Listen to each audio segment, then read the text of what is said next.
Hello everyone, this is Zahid Malik और आज हम करने जा रहे हैं क्वेश्चन नंबर 5। स्टेटमेंट है show that lines 2x² plus 6xy plus y square equal to 0 are equally inclined to the lines for x² plus 18xy plus y square equal to 0।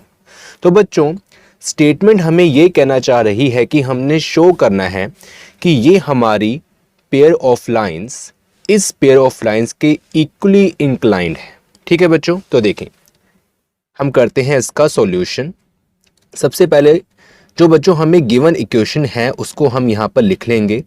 Given equations are, तो बच्चों first हमारी equation है 2x² plus 6xy plus y square equal to 0 से equation number 1।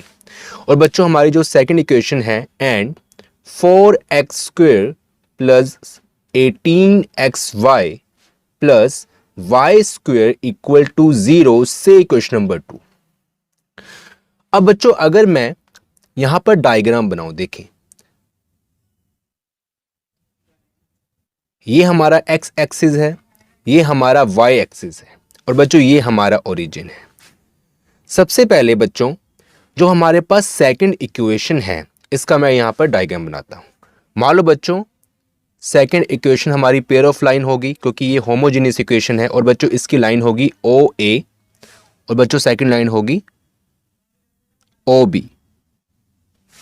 ठीक है बच्चों, और बच्चों यहां पर क्वेश्चन में हमें यह बोला गया है कि जो ये फर्स्ट होमोजेनियस इक्वेशन है ये सेकंड वाली होमोजेनियस इक्वेशन का इक्वली इंक्लाइंड है।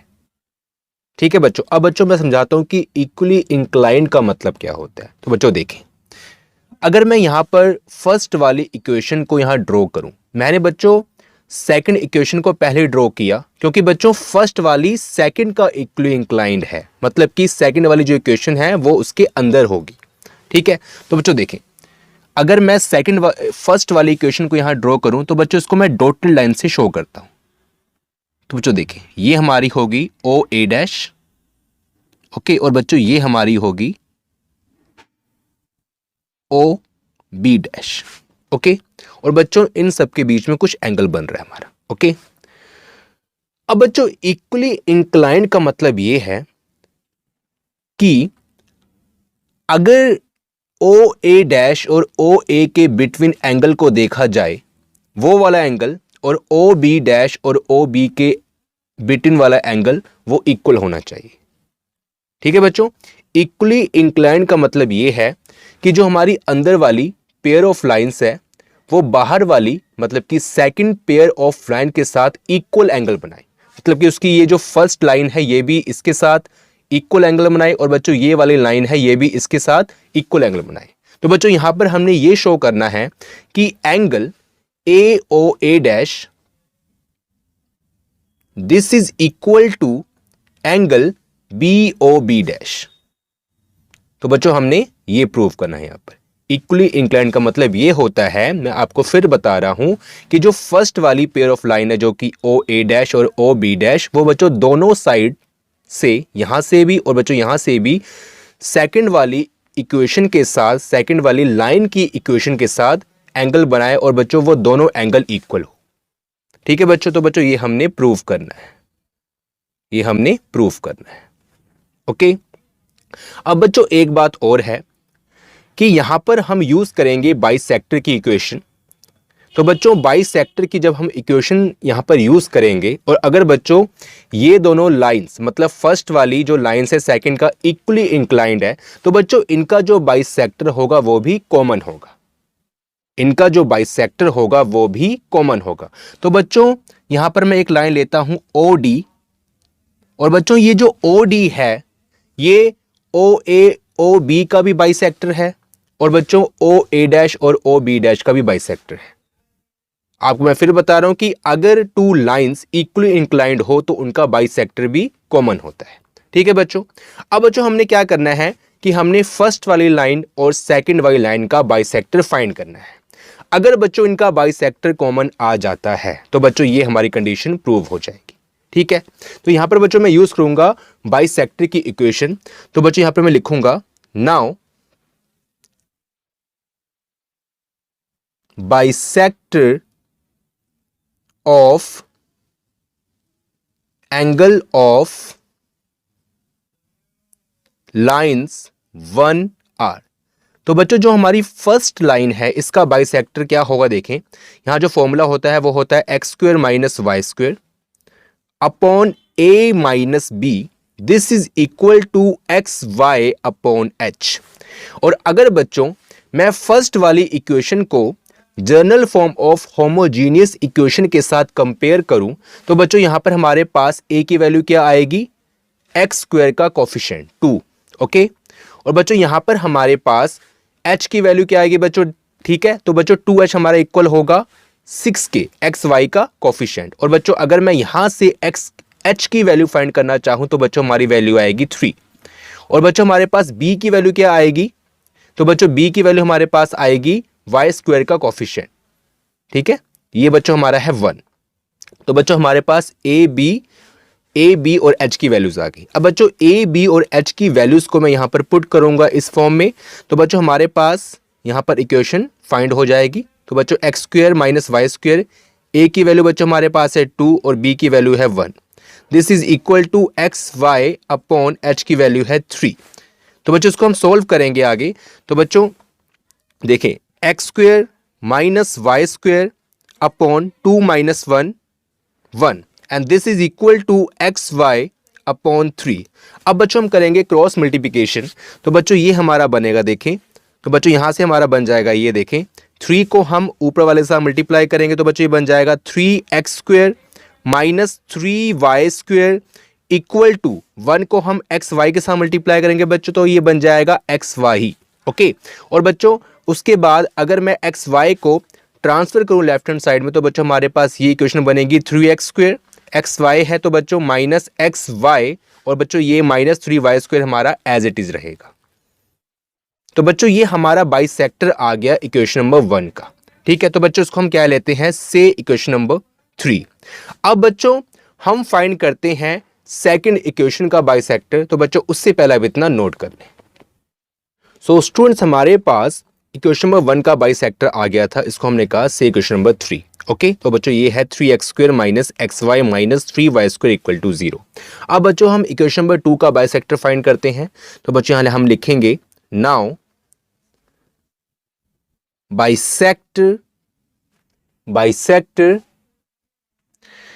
ऑफ एंगल ऑफ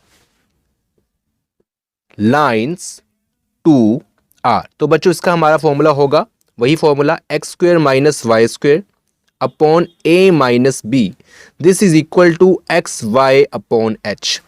और अगर बच्चों हम यहाँ पर सेकंड इक्वेशन में ए की वैल्यू देखें तो बच्चों होगी हमारी 4 एक्स स्क्वायर का कोफिशिएंट, और बच्चों एच की वैल्यू हमारे पास क्या होगी, देखें 2h बच्चों हमारा होगा 18 के इक्वल, और बच्चों यहाँ पर हमारे पास एच की वैल्यू आएगी 9।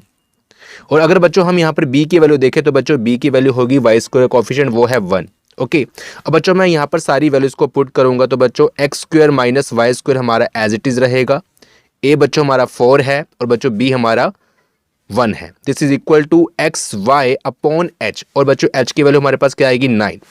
और अगर बच्चों इसको मैं फर्दर सॉल्व करूं तो बच्चों ये हमारा बनेगा x square minus y square upon 3, this is equal to x y upon 9। और बच्चों 3 से हमारा ये 9 कैंसिल होगा और यहाँ पर 3 रिमेनिंग बच गया। इसको बच्चों हम आगे फर्दर सॉल्व करेंगे तो बच्चों यहाँ पर हमारे पास आएगा देखिए x square minus y square upon 1, this is equal to x y upon 3। और बच्चों अगर हम यहाँ पर क्रॉस मल्टीप्लिकेशन करते हैं तो बच्चों यहाँ पर हमारे पास बनेगा देखें 3x square minus 3y square, this is equal to 1 into x y. और अगर बच्चों इसको मैं फर्दर अरेंज करूं तो बच्चों 3x स्क्वायर हमारा एज इट इज रहेगा, एक्स वाई को मैं ट्रांसफर करूं लेफ्ट हैंड साइड में तो बच्चों ये बनेगा माइनस एक्स वाई, और बच्चों माइनस 3y स्क्वायर हमारा एज इट इज रहेगा, ठीक है बच्चों। तो बच्चों ये आगे हमारी इक्वेशन नंबर 4। तो बच्चों बाकी का पार्ट हम करते हैं आगे। ये हमारा बाइसेक्टर आ गया इक्वेशन नंबर 2 का, और बच्चों बाकी का पार्ट करते हैं हम आगे, उससे पहले आप इतना नोट कर लें। सो नाउ स्टूडेंट्स हमने इक्वेशन नंबर 1 की बाइसेक्टर फाइंड कर ली और बच्चों 2 की भी बाइसेक्टर हमने फाइंड कर ली। तो बच्चों ये 3 इक्वेशन है, इक्वेशन 1 का बाइसेक्टर, और बच्चों यहाँ पर जो ये 4 इक्वेशन है इक्वेशन 2 का बाइसेक्टर। ठीक है बच्चों, तो बच्चों यहाँ पर देखें ये जो हमारी इक्वेशन नंबर 3 है और 4 है ये सिमिलर है, मतलब कि बच्चों इक्वेशन नंबर 1 और 2 के जो बाइसेक्टर हैं वो सिमिलर है। जैसे कि बच्चों हमने यहाँ पर डायग्राम में बनाया था कि हमारे पास OA OB and OA dash and OB dash के जो बाइसेक्टर होगा वो बच्चों कॉमन होगा, सेम होगा। तो बच्चों यहाँ पर हम लिखेंगे, देखें यहाँ तो मैंने रफली बनाया था, अब बच्चों हमने यहाँ पर प्रूव भी कर लिया। तो बच्चों यहाँ पर हम लिखेंगे here equation 3 and equation 4 are similar. Okay, therefore the bisector of equation 1 and equation 2 is also similar of equation 1 and equation 2 is also similar.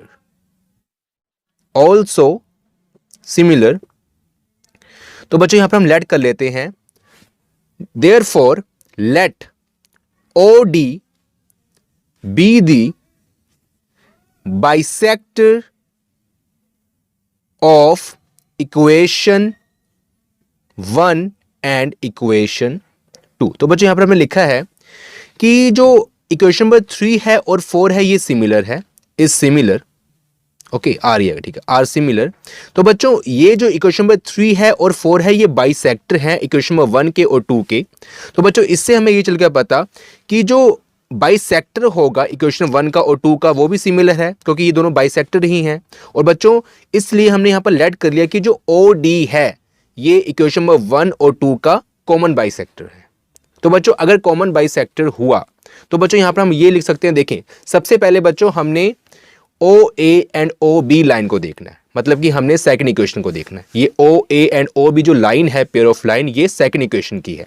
तो बच्चों यहां पर हम लिखेंगे एंगल, देखें OD, अभी बच्चों इसको भूल जाओ A डैश और B डैश को, ठीक है। तो बच्चों अभी हम देखते हैं सिर्फ ये दो लाइन को, OA एंड OB, और बच्चों ये इक्वेशन नंबर 2 की लाइन है। और बच्चों OD OA एंड OB का क्या है, बाइसेक्टर है। तो बच्चों यहां पर AOD जो हमारा होगा, ठीक है बच्चों, यहां पर एंगल AOD बच्चों हमारा जो होगा AOD वो बच्चों इक्वल होगा किसके, BOD के, क्योंकि बच्चों जो बाइसेक्टर होता है वो लाइन के बिटवीन जो एंगल होता है उसको 2 इक्वल पार्ट्स में डिवाइड करता है। तो बच्चों लाइन के बिटवीन जो एंगल है ये वाला, तो ये दो लाइन है OA एंड OB, इनके बिटवीन जो लाइन है उसको OD 2 इक्वल पार्ट्स में डिवाइड कर रहा है, इसलिए बच्चों AOD हमारा BOD के इक्वल होगा। तो बच्चों AOD इक्वल टू BOD। तो बच्चों ये हमने देखा इक्वेशन नंबर 2 वाली लाइन को।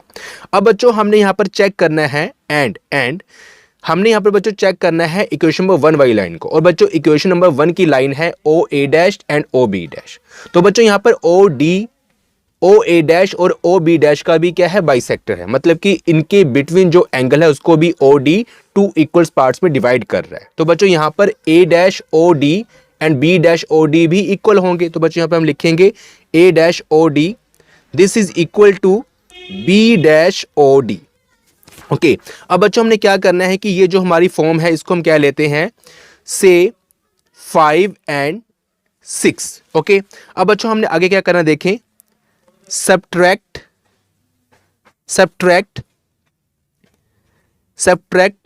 5 माइनस 6। तो बच्चों हम 5 से 6 को करेंगे माइनस, तो बच्चों हमारे पास देखें क्या आएगा।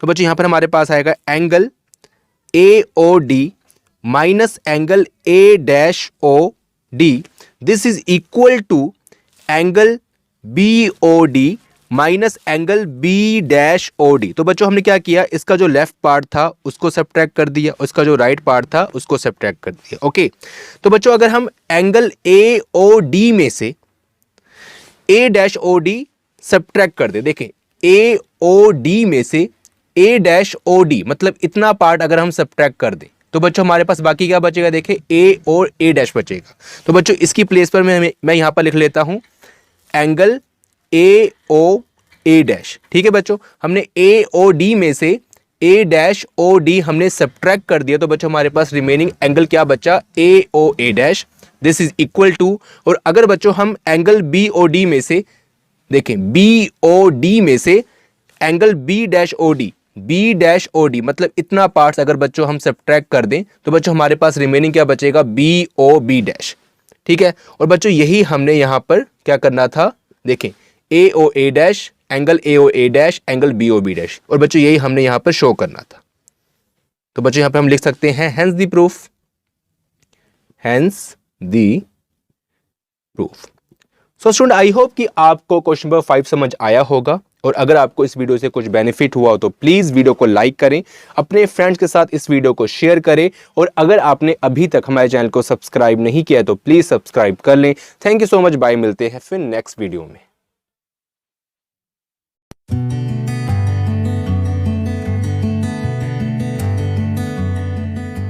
Please subscribe my channel. Thank you.